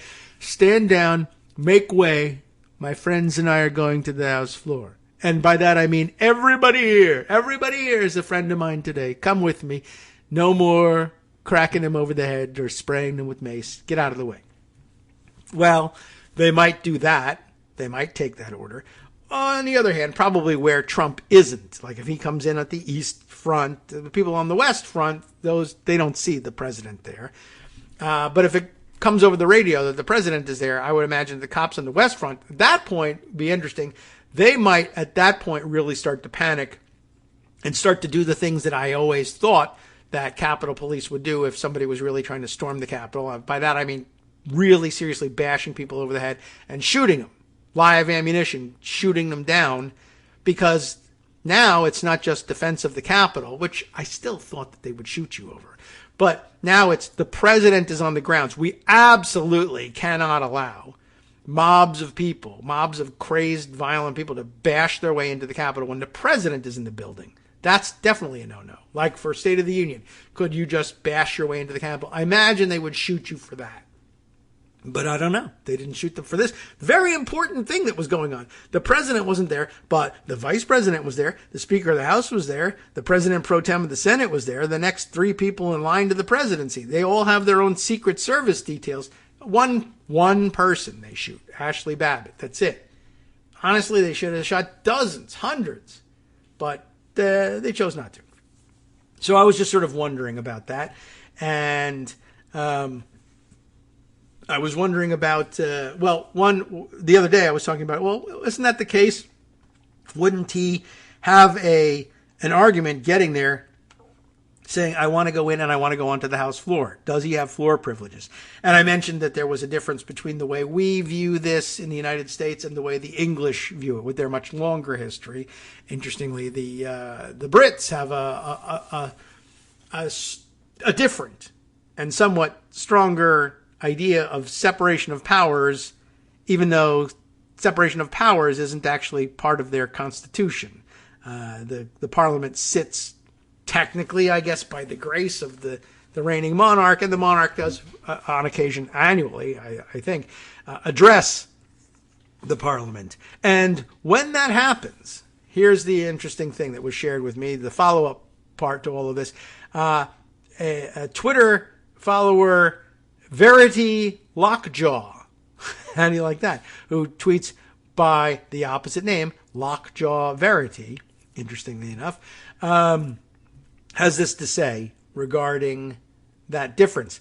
Regarding the monarch going to Parliament, did you know, I'll add, I didn't, Parliament supplies an MP, a member of Parliament, not military police. You might be thinking MP military police in that context here in the United States. But no, a member of Parliament, one member of Parliament stands as hostage that is kept very nicely, I'm sure, Verity says, by the palace. That palace being Buckingham Palace, although now that the Queen is removed to Windsor Palace, are they held in Windsor? I don't know. At any rate, the point is when the monarch goes, they sort of approach it from the different angle here. It's not... although I think they're also very jealous about letting the monarch onto the floor. But another thing that they do is the palace requires that Parliament supply a hostage for standing in for the monarch, and they keep the hostage while the monarch is at Parliament. What do they call Parliament? Dang, I'm losing my mind here. Whitehall, is that the buildings complex that Parliament occupies? I think so. I don't know. I'm sorry, English people. I forget. Anyway, no doubt, Verity adds, memories still linger of that spot of conflict when Parliament beheaded Charles I. And I wonder whether it springs from that. I guess it must. Here is the Insider.com article to that effect. Buckingham Palace has a centuries-old tradition of taking an MP hostage when... when the monarch shows up. When the Queen or one of her representatives enter Parliament. I think this year that Charles gave... they beheaded the last Charles, didn't they? Anyway, Charles went on her behalf. She's elderly now. But what an interesting thing to do. The tradition dates back to the 1600s to ensure the monarch's safe return. I don't suppose that they really need to do it anymore, but, they're tradition bound there in the UK. Very interesting addition to the conversation. But there were more. Let's see, last night, I don't think I put these things aside, but I saw our Twitter friends, NYC Southpaw and Brian Beutler, having a very interesting conversation about this stuff at some point late last night. If I scroll back enough, I should find it. Yes, right. I had been saying last night, again, I just can't get over the what if scenario in which Trump makes his way to the Capitol and demands entry. And imagine arriving after your supporters have been brawling with the cops and then ordering those same cops to stand down and let you in. And he could have tried that. He could have done that. But as I said, what I really can't get over is the fact that this was available to him, but he was too lazy to not to give up and watch TV instead, which I thought was kind of weird. But Luis Cisneros sends to me this screen cap of what was going on his Twitter screen where NYC Southpaw says to Brian Beutler in some exchange here, Brian, if this man was able to walk a moderate distance one time, we might have lost the Republic. And Brian agrees and says a mile of pavement plus some fearsome stairs and a downward sloping ramp or two likely saved the Union. You know how he has that problem with the ramps. It was like ice. I almost died. Remember at West Point, he had to give that speech. And then also interesting comment thrown in there by Tom the Bomb, tweeting as Union Thug Life 21. How do you like that? Comments to both Brian and Southpaw. Indirectly, Ronald McDonald saved the Union. Yeah, I think enough Big Macs and the guy can't walk the mile and a half. Forget the Secret Service. You don't need them. I'll walk over there. Nope. Amazing that he could have, I'm sure in his mind. And also, by the way, I'm thinking about this yesterday too. Imagine thinking about yourself this way. You nod and thumbs up and point approvingly to people in the crowd with those Trump flags where Trump has got Trump's head on Rambo's body and he's riding everything from a tank to a fiery dragon to a lion, and his muscle-bound figure with Trump's head on it, and thinking of yourself this way. Imagine thinking of yourself this way and still saying, I could have taken over the United States of America as dictator for life, but nobody would give me a ride. That's what it comes down to. A mile and a half, 30 minutes of walking at a slow pace, and the country is yours. I need a golf cart, something. You know what? Forget it. I'll watch it on TV. So, thank God for that, I guess, but I thought that was interesting. All right. So many other angles on this story and others. Oh, I should mention that the New York Times reported the other day, just so that you kind of know where we are in this game. Maggie Haberman reporting that a lawyer for Ginny Thomas, said she would not testify to the House panel for now. So I guess they may have to subpoena her or decide whether they want to do that. That'll make for an interesting emergency action at the Supreme Court. Will Clarence Thomas be able to convince his colleagues to somehow quash a subpoena for his wife? Anyway, they gave some excuse or another that they decided that made sense to them. Well, we won't accept your invitation because we don't think that her testimony is particularly relevant at this point. And maybe if you had a better explanation for why you needed to hear from her, we would consider it. And that's just so much crap. But anyway, just wanted to let you know where we are with that one. We're not at the subpoena stage yet, but I guess that could be coming. And now the Friday story that has nothing to do with anything, the palate cleanser that I just thought was interesting and culturally of some interest and wanted to share with you. This weird story that I happened to see from, what is the NWI Times? NWI Times, I don't recognize. But the reporter is actually a CNN business reporter, so I guess it's picked up off the CNN wire by the NWI Times, which now I really want to look up and see if I can figure out what it is. NWI Times. All right, there it is. It is the Times of Northwest Indiana. Oh, so I can think of like 2 or 3 people who are in the audience saying, NWI, it's the Northwest Indiana Times, you dummy. Can't you figure that out? Well, we got a couple of people from Indiana who probably knew that offhand, and I'm sorry. And if I have it right, let's see. Kate Sherrill, are you from Indiana? I know Arliss Bunny is from Indiana. There's probably more of you as well. I apologize. Neither here nor there, not part of the story. Why don't I tell you the story? And then you could just pay attention to that. It's for CNN business reporter Parija, Kavilans. Oh, well, never mind. You can look it up. I'll give you the link. Just keep your returns, it says. Stores weigh paying you not to bring back unwanted items. What a strange situation we find ourselves in supply chain wise these days. The chaotic mix of record fuel prices and an unending supply chain crisis have retailers considering the unthinkable. Instead of returning your unwanted items, just keep them. We've kind of experienced that already with online sellers who find out that shipping returns back is just too expensive. But just regular brick and mortar stores now saying, I'd rather not process your returns. I mean, doesn't that make it possible for you to just go buy what you want, say you don't want it anymore, offer to return it, and then they say, never mind, here's your money back, and then you keep it? Like, that's just free stuff, right? So I'm telling you so you can go get free stuff if they ever do this. It says here, in recent weeks, some of the biggest store chains, including Target, Walmart, Gap, American Eagle Outfitters, I wouldn't have said they were the biggest chain, but maybe, and others have reported in their latest earnings calls that they have too much inventory of stuff, ranging from workout clothes, springtime jackets, and hoodies, to garden furniture and bulky kids' toys. It's costing them tons of money to store it. That's interesting, all by itself. Now, add on to that glut another category of product that stores have to deal with, returns. So already just stuff they'd never sold is overwhelming them. So now, instead of piling returned merchandise onto this growing inventory heap, stores are considering just handing customers their money back and letting them hang on to the stuff they don't want. It would be a smart strategic initiative, said Bert Flickinger. I don't know how he pronounces it with the hard G or not, but Flickinger, retail expert, they say, retail expert. What's your expert advice, Bert?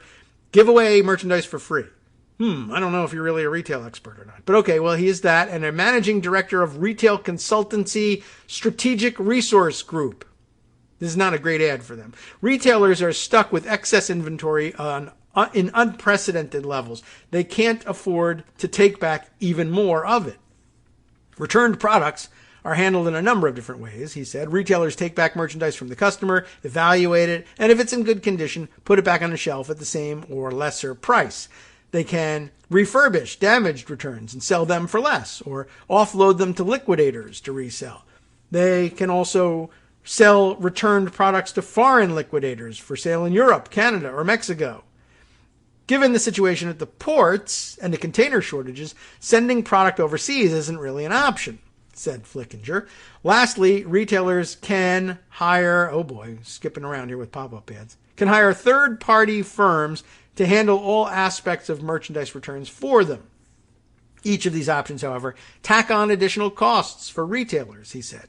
For every dollar in sales, a retailer's net profit is between a cent to 5 cents. With returns, for every dollar in returned merchandise, it costs a retailer between 15 and 30 cents to handle it, said Flickinger. There is one other option for retailers to address returns while avoiding more product bloat, and that's to consider a returnless return, said Steve Ropp, Chief Operating Officer with GoTRG, a firm that processes over 100 million returned items annually for companies like Walmart, Amazon, and Lowe's. Just keep it.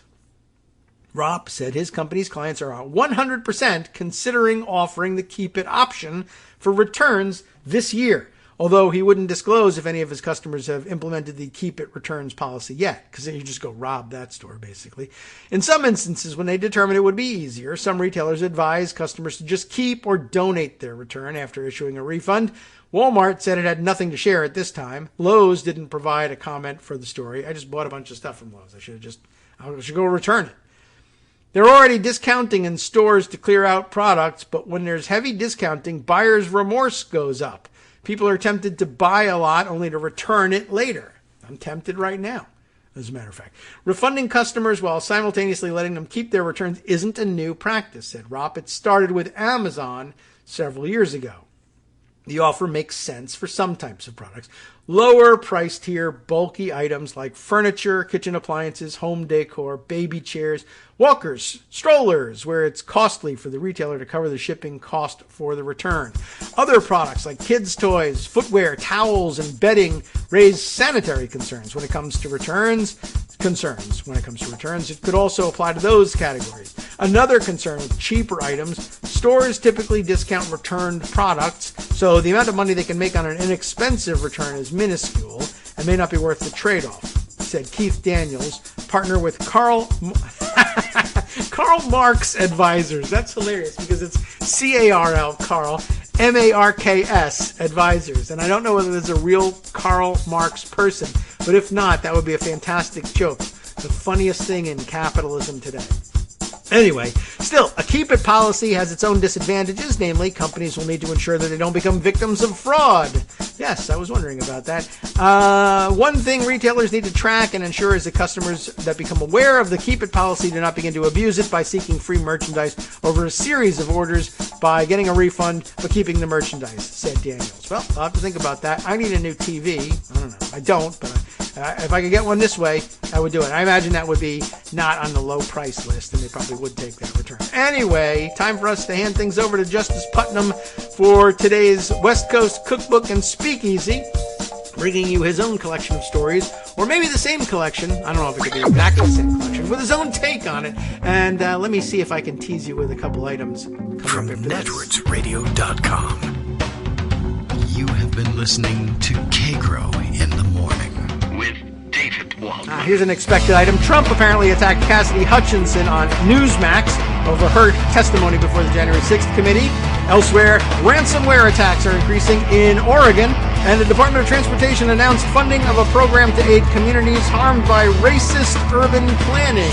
How about that for a long-term piece? Stay tuned, and we'll see you next week.